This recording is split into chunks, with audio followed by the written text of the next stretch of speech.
El que cumplió su promesa,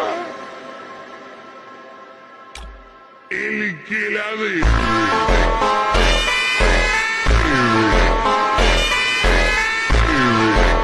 خب سلام آقا بچه گل آقا خوب هستی آقا این داداشمون گفته اگه بیا اینجا سرچ بکنی 575 یه اکانت قدیمی اینا میاد واسط. حالا ما میبینیم راست میگه یا نه. 5 1 2 3 4 5 4 4 1 2 3 4. خب آقا اگه راست گفت فالو بکنین، اگه دروغ هم گفت فالو بکنین، به هر حال فالو بکنین. خب پشما ماجی من ناموسن هستش پشما. آقا ادفرندش دادیم، ساکورا داره، هیپ هاپ داره، دست خوش همه چی داره، دست خوش. این آقا دیگه اکانت هم فول دیگه. آقا نگاه کن فول. بهش ادفرند هم میدیم گناه داره.